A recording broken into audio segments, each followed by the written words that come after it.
Congratulations on the purchase of your new Tennant Model ATLV 4300 all-terrain litter vac. Not only will this machine perform well the day you get it, but for a long time thereafter. In order to introduce potential operators to this machine and prepare them to operate and care for the machine effectively, this video is presented in 5 sections. Pre-operational checks, operating the machine, unloading the debris canister, post-operational checks, machine controls and instrumentation. Pre-operational checks. Before operating the machine, there are a few pre-operational checks that need to be made to confirm the machine is ready for operation. Check under the machine for leaks. Empty and clean the engine air filter dust cap. And confirm the arrows on the cap are pointing up when it is reassembled.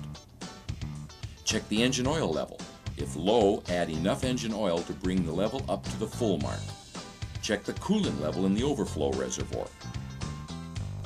Check the brakes and steering for proper operation. Check the fuel level and add diesel fuel if needed. Check the radiator inlet screen for blockage and clean as needed. Check the vacuum fan screen for debris. Check the canister and empty if needed. Check the vacuum hose for damage, cracks, and lodged debris. Check the optional vacuum head skirts for wear. Operating the machine. To vacuum litter with the ATLV 4300, simply sit in the seat, adjust the seat and steering wheel to your comfort, fasten your seat belt, and turn the ignition switch counterclockwise to run the glow plug system. Once the glow plug light goes off, confirm the directional pedal is in the neutral position. Place your foot on the brake pedal or set the parking brake. Confirm the engine speed control is set to the idle speed setting and turn the ignition switch clockwise to start the engine. Allow the engine and hydraulic system to warm up from 3 to 5 minutes. Confirm the parking brake is released and the optional vacuum head is raised by pressing the bottom of the vacuum head switch and push the throttle lever forward to the desired engine speed. Turn on all required lights, then propel the machine to the area to be vacuumed by depressing the directional pedal. Press the top to go forward and the heel to go in reverse. Once you have reached the area to be vacuumed, press the top of the vacuum fan switch, move the hose assembly forward, and lift it off of the optional vacuum head. Propel the machine and begin vacuuming. You can control the vacuum power by moving the throttle lever forward to increase vacuum and rearward to decrease vacuum. It is not necessary to have full vacuum to pick up most litter. Excess vacuum power may pick up finer debris such as dirt and sand, requiring frequent stops to empty the canister. Speed 1 is good for normal debris. Speed 2 is for heavier debris. The vacuum hose support arm can be adjusted to support the vacuum hose at any height above the ground. To adjust the height, turn the adjustment knob either clockwise or counterclockwise to the desired height.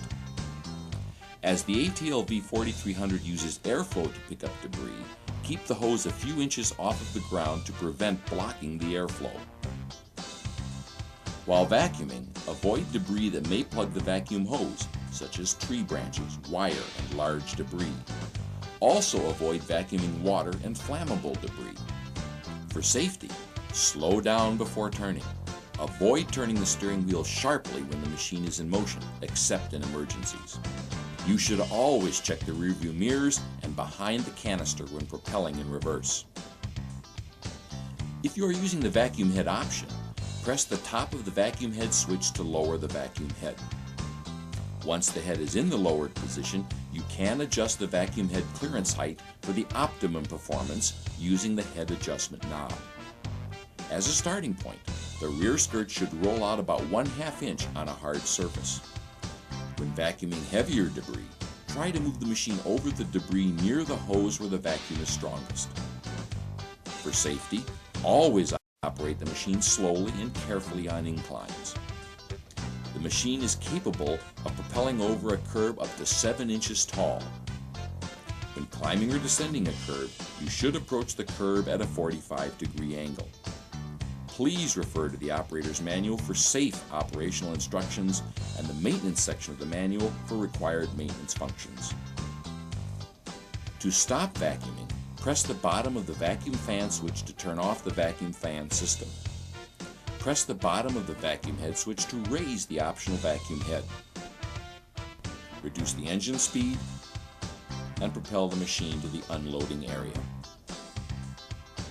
Set the parking brakes. Reduce the engine speed to an idle and turn off the ignition switch to stop the engine.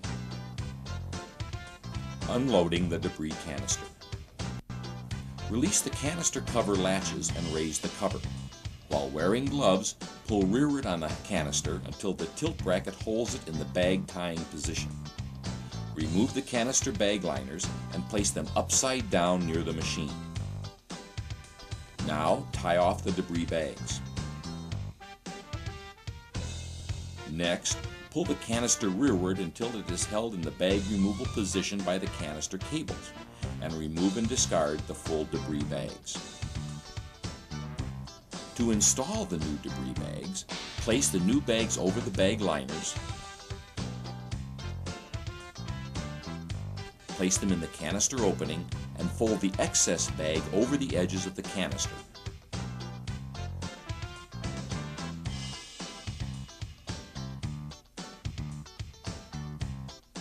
Check the vacuum fan screen for debris and clean as needed.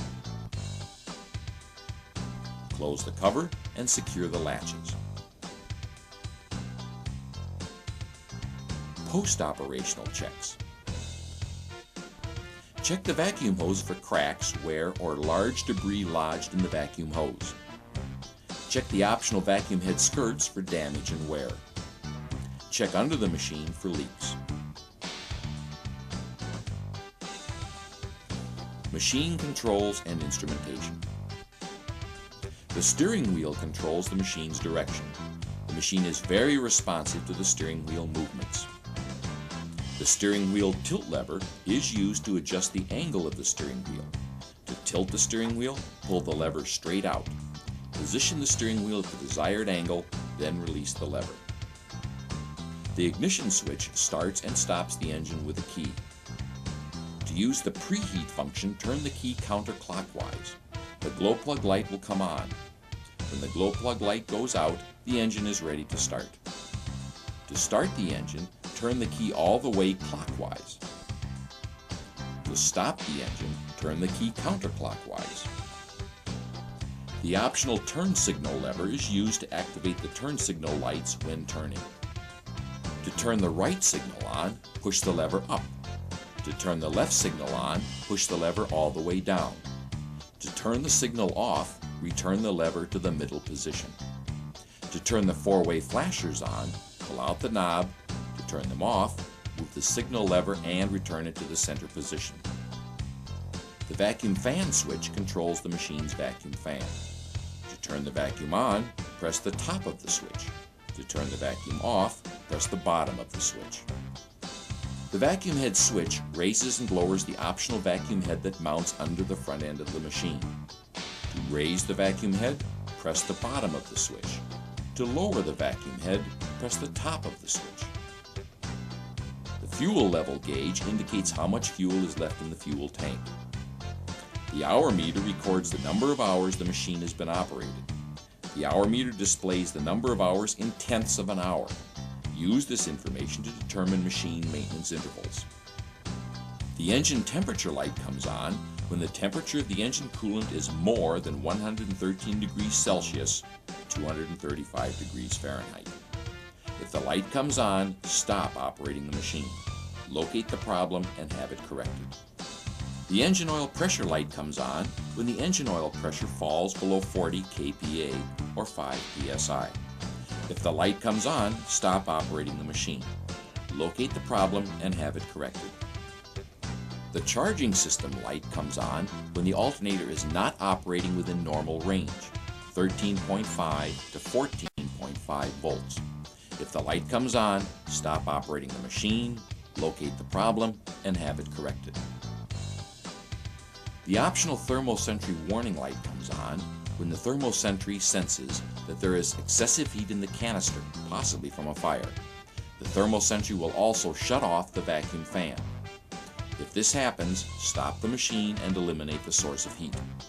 Allow the sensor to cool and it will reset automatically. The optional hydraulic filter bypass light comes on when the hydraulic filter is clogged. If this light comes on, have the hydraulic filter and hydraulic fluid changed as soon as possible. The optional parking brake light comes on when the parking brake pedals are engaged. To turn off the light, simply disengage the parking brake pedals before moving. The glow plug light comes on when the ignition switch is turned counterclockwise to the glow plug's position. The light will go out when the engine is ready to start. The operating lights switch powers on and off the headlights and tail lights. To turn on the operating lights, press the switch to the forward position. The optional operating hazards light switch powers on and off the headlights, taillights, and the hazard light option. To turn the operating and hazard lights on, press the switch to the back position. To turn off the operating lights, press the switch to the middle position. The work light switch controls the optional work lights. To turn the work lights on, press the switch to the forward position. To turn the work lights off, press the switch to the back position. The horn button sounds the horn when pressed. The throttle lever controls the engine speed and vacuum fan power. Move the throttle lever forward until desired engine speed and vacuum power is reached. To return the engine speed to idle, pull the lever backward. To adjust the engine speed to the normal operating speed and vacuum power, push the lever to the middle position or speed 1. In this position, the machine will travel about 12 miles per hour. To adjust the engine speed to the maximum operating speed and maximum vacuum power, push the lever all the way forward or speed 2. In this position, the machine will travel about 16 miles per hour. The seat belt holds the operator securely in the operator's seat. To connect the seat belt, insert the flat metal plate into the buckle until it clicks securely into place. To disconnect the seat belt, press the button on the buckle and pull the ends apart. The circuit breakers are resettable electrical circuit protection devices. Their design stops the flow of current in the event of a circuit overload.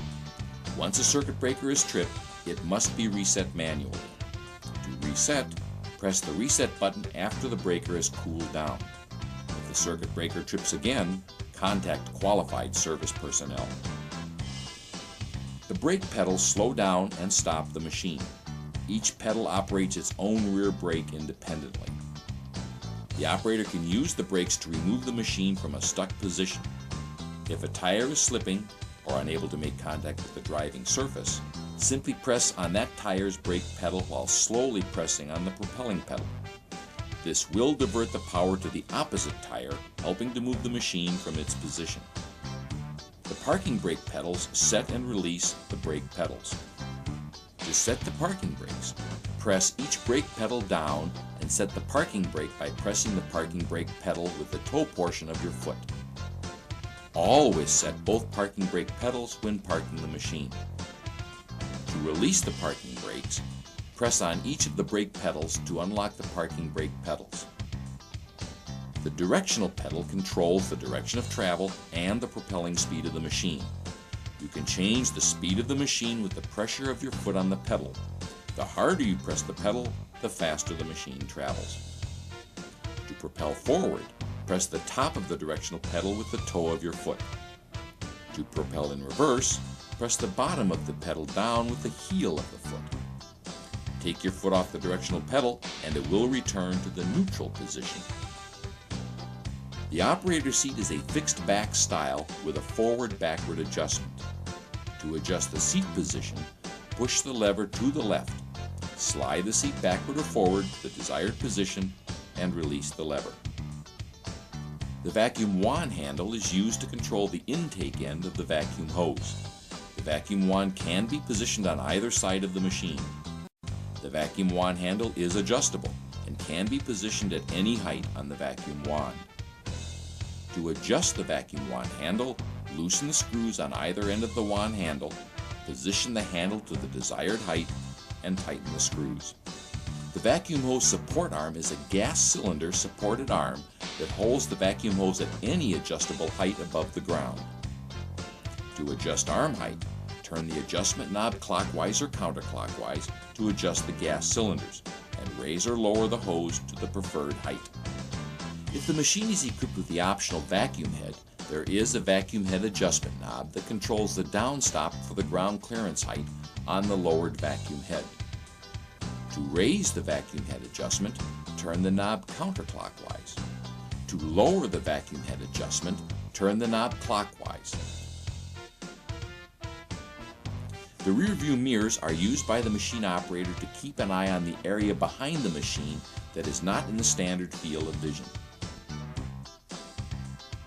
Performing the daily service checks and following the proper operating procedures for your machine will ensure that it will perform in top condition throughout its useful lifetime. You will find it cleans better, has fewer maintenance problems, effectively enhances your work environment, and we're sure you'll be happy with your Tennant Model 4300 all-terrain litter vac for a long time.